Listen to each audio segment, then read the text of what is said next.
Capítulo 13. La historia de la vida de Juan Calvino.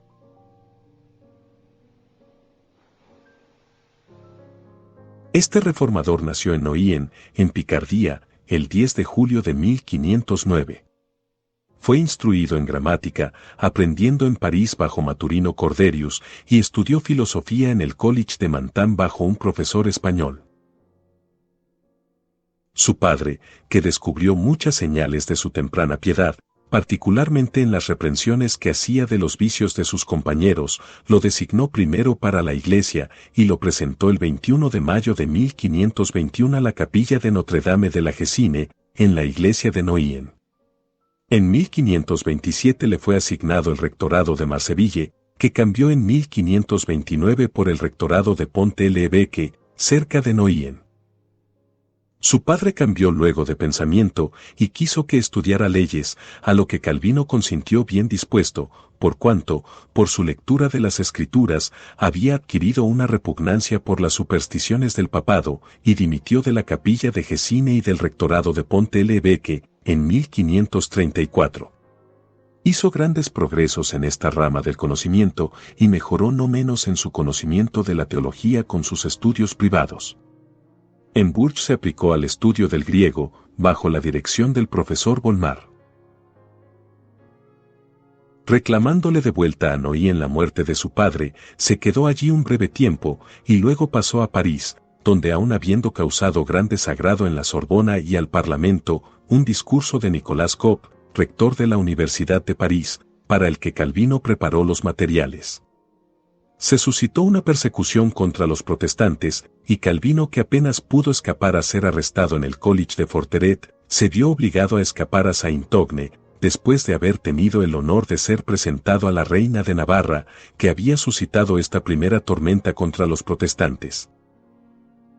Calvino volvió a París en 1534. Este año los reformados sufrieron malos tratos, lo que le hizo decidir a abandonar Francia, después de publicar un tratado contra los que creían que las almas de los difuntos están en un estado de sueño. Se retiró a Basilea, donde estudió hebreo. En este tiempo publicó su Institución de la Religión Cristiana, obra que sirvió para esparcir su fama, aunque él mismo deseaba vivir en oscuridad. Está dedicada al rey de Francia, Francisco I. A continuación, Calvino escribió una apología por los protestantes que estaban siendo quemados por su religión en Francia. Después de la publicación de esta obra, Calvino fue a Italia a visitar a la duquesa de Ferrara, una dama de gran piedad, por la que fue muy gentilmente recibido. De Italia se dirigió a Francia, y habiendo arreglado sus asuntos privados, se propuso dirigirse a Estrasburgo o a Basilea, acompañado por su único hermano sobreviviente, Antonio Calvino, pero como los caminos no eran seguros debido a la guerra, excepto a través de los territorios del duque de Saboya, escogió aquella carretera. Esto fue una dirección particular de la providencia, dice Bayle. Era su destino que se instalara en Ginebra, y cuando se mostró dispuesto a ir más allá, se vio detenido como por una orden del cielo, por así decirlo. En Ginebra, Calvino se vio por ello obligado a acceder a la elección que el consistorio y los magistrados hicieron recaer sobre su persona, con el consentimiento del pueblo, para que fuera uno de sus ministros y profesor de teología. Quería solo asumir este último oficio, y no el otro, pero al final se vio forzado a tomar ambos, en el mes de agosto de 1536. Al año siguiente, hizo declarar a todo el pueblo, bajo juramento, el asentimiento de ellos a una confesión de fe que contenía una renuncia al papismo. Luego indicó que no podría someterse a una normativa que había establecido recientemente el cantón de Berna. Por ello, los síndicos de Ginebra convocaron a una asamblea del pueblo, y se ordenó que Calvino, Ferel y otro ministro abandonaran la ciudad en pocos días, por rehusar administrar los sacramentos. Calvino se retiró a Estrasburgo, y estableció allí una iglesia francesa, de la que fue su primer ministro. También fue designado para ser profesor de teología. Mientras tanto, el pueblo de Ginebra le rogó tan intensamente que volviera a ellos, que consintió, y llegó el 13 de septiembre de 1541, con gran satisfacción tanto del pueblo como de los magistrados. Lo primero que hizo, tras su llegada, fue establecer una forma de disciplina eclesiástica y una jurisdicción consistorial con el poder de infligir censuras y castigos canónicos hasta incluir la excomunión. Ha sido el regocijo tanto de los incrédulos como de algunos profesos cristianos, cuando quieren arrojar lodo sobre las opiniones de Calvino, referirse a su papel en la muerte de Miguel Servet.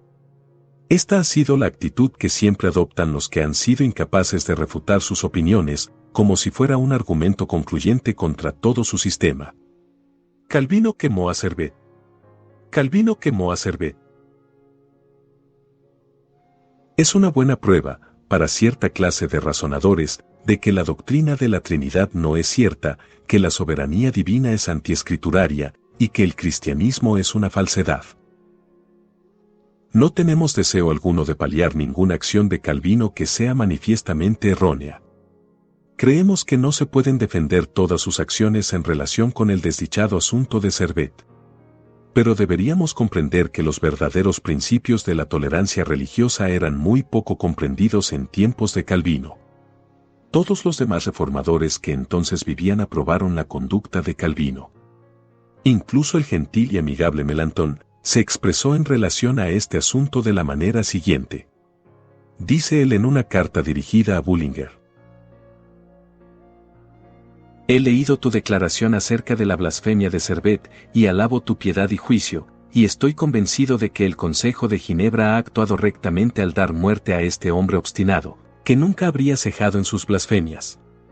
Estoy atónito de que se encuentre a nadie que desapruebe esta acción. Ferrell dice de manera expresa que Servet merecía la pena capital. Bucero no duda en declarar que Servet merecía algo peor que la muerte. La verdad es que aunque Calvino tuvo cierta parte en el arresto y encarcelamiento de Servet, no deseaba en absoluto que fuera quemado. Quiero que se remita a la severidad del castigo. Intentamos mitigar la severidad del castigo, pero en vano. Al querer mitigar la severidad del castigo, le dijo Ferrell a Calvino: haces el oficio de amigo hacia tu más acerbo enemigo. Dice Turritine. Los historiadores no afirman en lugar alguno, ni se desprende de ninguna consideración, que Calvino instigara a los magistrados a que quemaran a Servet. No, sino que lo cierto es además que él, junto con el colegio de pastores, atacó esta clase de castigo. A menudo se ha dicho que Calvino tenía tal influencia sobre los magistrados de Ginebra que hubiera podido lograr la liberación de Servet si no hubiera querido su destrucción. Pero esto es falso. Bien lejos de ello, Calvino mismo fue una vez desterrado de Ginebra por estos mismos magistrados, y a menudo se opuso en vano a sus arbitrarias medidas. Tampoco deseoso estaba Calvino de querer la muerte de Servet, que le advirtió de su peligro, y lo dejó estar varias semanas en Ginebra, antes que fuera arrestado. Pero su lenguaje, que era entonces considerado blasfemo, fue la causa de su encarcelamiento. Mientras estaba en la cárcel, Calvino lo visitó y empleó todos los argumentos posibles porque se retractara de sus horribles blasfemias, sin referencia alguna a sus peculiares creencias. Esta fue toda la participación de Calvino en este infeliz acontecimiento. Sin embargo, no se puede negar que en este caso Calvino actuó de forma contraria al espíritu benigno del Evangelio. Es mejor derramar una lágrima por la inconsistencia de la naturaleza humana, y lamentar estas debilidades que no se pueden justificar. Él declaró que había actuado en conciencia, y en público justificó la acción. La opinión era que los principios religiosos erróneos son punibles por el magistrado civil, y esto causó tantos males, fuera en Ginebra, en Transilvania o en Gran Bretaña, a esto debe imputarse, y no al trinitarianismo o al unitarismo. Después de la muerte de Lutero, Calvino ejerció una gran influencia sobre los hombres de aquel notable periodo. Irradió gran influencia sobre Francia, Italia, Alemania, Holanda, Inglaterra y Escocia. Se organizaron 2150 congregaciones reformadas que recibían sus predicadores de parte de él. Calvino, triunfante sobre sus enemigos, sintió que la muerte se le aproximaba. pero siguió esforzándose de todas las maneras posibles con energía juvenil. Cuando se vio a punto de ir a su reposo, redactó su testamento, diciendo: «Doy testimonio de que vivo y me propongo morir en esta fe que Dios me ha dado por medio de su Evangelio, y que no dependo de nada más para la salvación que la libre elección que Él ha hecho de mí. De todo corazón abrazo su misericordia, por medio de la cual todos mis pecados quedan cubiertos, por causa de Cristo y por causa de su muerte y padecimientos. Según la medida de la gracia que me ha sido dada, he enseñado esta palabra pura y sencilla, mediante sermones, acciones y exposiciones de esta Escritura. En todas mis batallas con los enemigos de la verdad no he empleado sofismas, sino que he luchado la buena batalla de manera frontal y directa». El 27 de mayo de 1564 fue el día de su liberación y de su bendito viaje al hogar. Tenía entonces 55 años. Que un hombre que había adquirido tal reputación y autoridad tuviera solo un salario de 100 coronas y que rehusara aceptar más, y que después de vivir 55 años con la mayor frugalidad dejara solo 300 coronas a sus herederos, incluyendo el valor de su biblioteca, que se vendió a gran precio, es algo tan heroico que uno debe haber perdido todos los sentimientos para no sentir admiración. Cuando Calvino abandonó Estrasburgo para volverse a Ginebra, ellos quisieron darle los privilegios de ciudadano libre de su ciudad y el salario de un prebendado, que le había sido asignado. Él aceptó lo primero, pero rehusó rotundamente lo segundo. Llevó a uno de sus hermanos a Ginebra consigo, pero jamás se esforzó porque se le diera a él un puesto honorífico, como cualquiera que poseyera su posición habría hecho.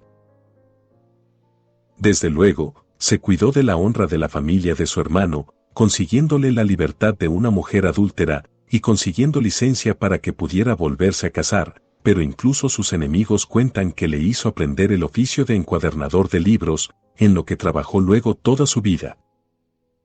Calvino como amigo de la libertad civil.